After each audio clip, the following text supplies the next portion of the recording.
Another day, another hard clue we can't complete, but that's fine. Looks like we still have 160 greater demons to kill, so another hard clue shouldn't be too hard to get. And really, the only thing we're looking for in the clues now is the magic short bow, so I'm sure we'll get that soon enough.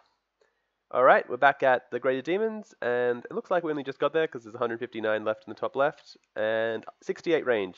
That's really nice. We're finally getting some high levels. 2 more range levels and our equipment should get a lot better. We'll go from the Addy crossbow, hopefully to the crystal bow if we can complete roving elves, and blue d'hide to black d'hide. Although I think we have red d'hide vamps, so maybe we'll get up to black d'hide vamps as well, so not too bad. Okay, we got a connection lost. I was really worried about this because, I mean, I'd lose the mysterious emblem, and then I guess the looting bag, and maybe my ring of wealth imbued, but everything else I'd keep so I could come back and get it. But it's probably only my second time I've DC'd during Wieldy Slayer. Luckily, it reconnected straight away, so that's pretty good. Okay, we've completed 27 tasks for a total of 185 points.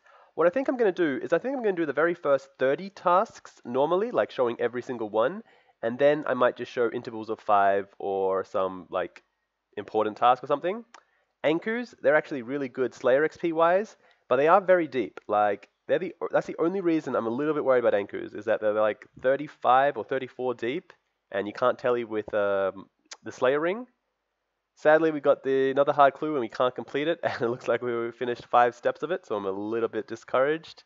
It's really annoying doing 5 steps of a hard clue because that is the last possible step that you had to do to complete it. And at the Ankus, you can see someone has like a death pile right next to me. Obviously, I can't loot it because I'm an Iron Man, but it's a little bit worrisome because someone might want that and walk all the way around to go pick it up because they don't have the agility level to jump the shortcut, and then they might see me. And with being 35 wilderness deep, there's a chance they could attack me, and if not, at least they'll scout me. So I'm a little bit worried. Clearly, I'm still in a 1250 world, but that's the one reason I don't really like Enkus. I think if it wasn't so deep, I would use Bracelets of Slaughter because they actually are probably some of the best Slayer XP wise, and I'm just a little bit worried. That's the only reason I don't actually want to bring Bracelets of Slaughter here. But another task complete, 28 down, and we did get a hard clue, which is actually really lucky because Enkus I think is 1 in 512, or I guess half that because I'm probably using a Ring of Wealth Imbue. Now, as you would have seen in the looting bag, they don't exactly drop the best of loots either. I mean, they drop like dark fishing bait and monkfish generally, so not terrific. Earth Warriors, it's not a great task. They're very slow experience, they don't drop clues, and loot-wise they're not good either.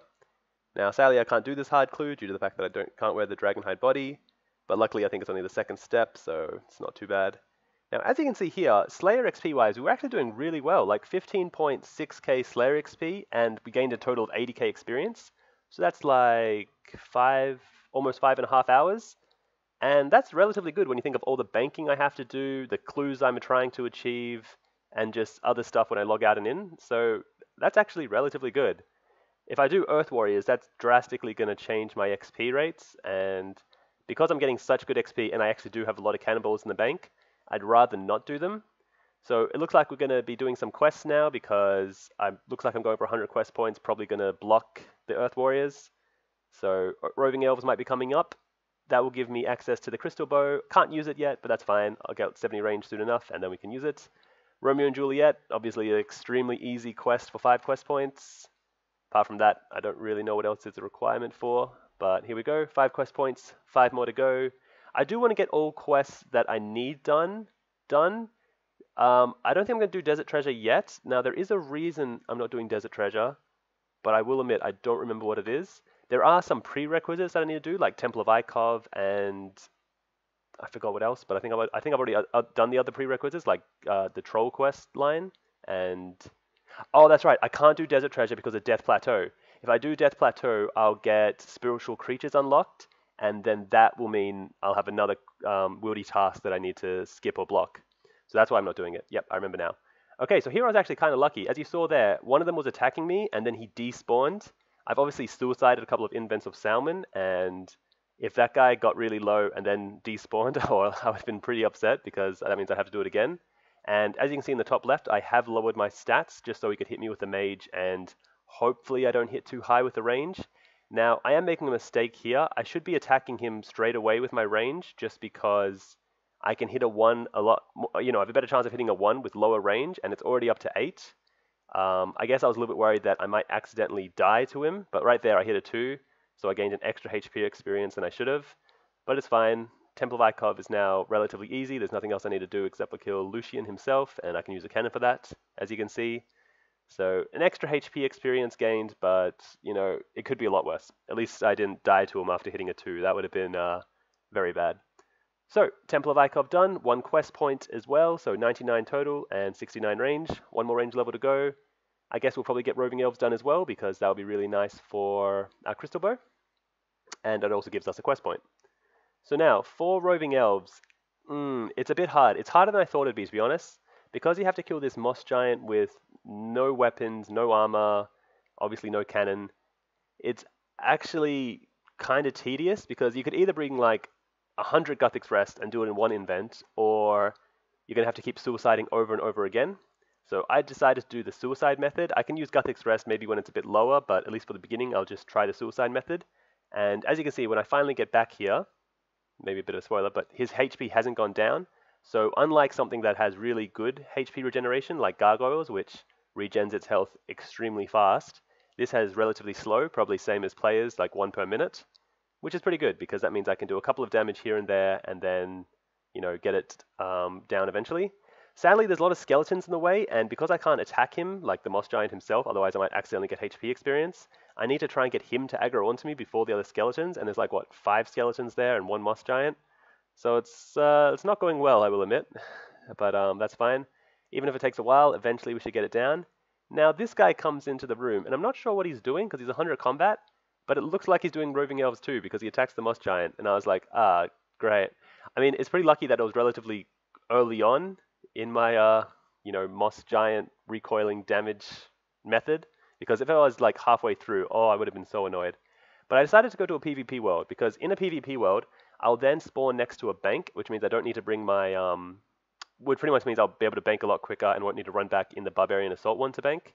So this will be nice, faster, and there should be no one else doing the quest. Now you can see I went to the Moss Giant to the bottom due to the fact that there's actually less skeletons and a greater chance he'll hit me instead of a skeleton hitting me. And it's actually working out pretty well. Now it does take a while, as you can see. It's going, I've sped this up, I forgot how fast, but it's really fast and taking a while. I think in total, it's probably going to be like, I probably get like 3 damage every single death. This is me bringing food, and there's actually quite a bit of food on the ground.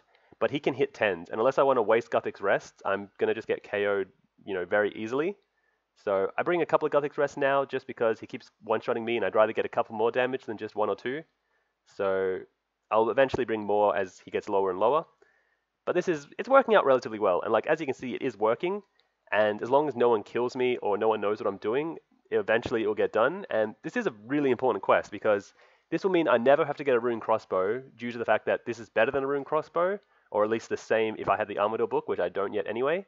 Now you can see I brought like 8 Guthix Rest. I want to get this a little bit faster. And I would say it's kind of a waste, because I could just do the suicide method for a little bit longer, but also look at how much quicker this is. Like, it's just going down so much faster. And I have, what, 500 Guthix Rests? If I run out, I can just go get more herbs anyway. So, looks like we're getting near the end of our journey.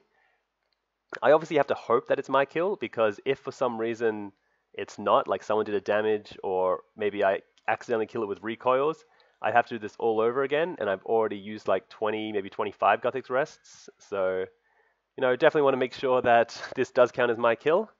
Now, I didn't lower my stats.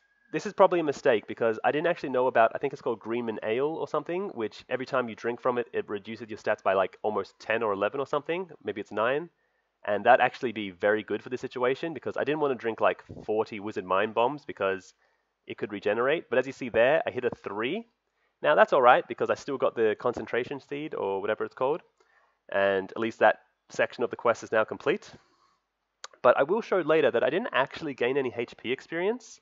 Now I have a couple of theories why, but I think the main one is it's reduced experience when attacking it, and I think due to the fact that I hit a 3, it didn't actually even count as a 1. So I got no HP experience gained, and there I am getting the bow. 2 out of 10, can't exactly wield it yet because I'm not 70 range, but that is very nice. We've also got 100 quest points, so now we can block the Earth Warriors if we so choose. So it's also really good that we gained no HP experience. Maybe I could have done it faster, attacking it more, but I definitely am not going to risk that. I'm glad that I gained no HP experience and only used like 25 Guthix Rest or something. And there we go. Earth Warriors are now blocked. We have 2 blocked tasks. Bandits are okay. They're relatively quick. And here we go. So this is all my experience I've gained for the day. This is near the night. I have gained a lot of experience, so don't judge me too hardly. But yeah, HP is not there. And if I actually check my HP experience, it's actually the exact same as it was before. So that's really nice. I mean, I thought I was going to gain a bit more due to the fact that like hitting a 3 is the equivalent of like 4 HP experience. But hey, if I didn't get any HP experience gained, that's I'll take it. Now, I'm going to end off the episode here. I'm just doing some herbivore. This is another way for me to get a lot of herbs, or just some herbs. I'd love to get the pet, because I do think this pet's really nice, but it's really rare, I think 1 in 5,000 as well or something. And I also do need the fossils due to the fact that I want to get some Slayer experience through them. It would obviously be a lot more efficient if I had the herb sack when doing this, but this was just my first run. I just wanted to see how it would go, and I think it's going really well. I got a small, medium, and a large fossil, which will give me more experience, and quite a good yield of herbs. And I'm just using my super energies, which I have lots of anyway, so something I'll definitely look into in the future, but I'll end off the episode now. Thanks for watching, and I'll see you guys next time.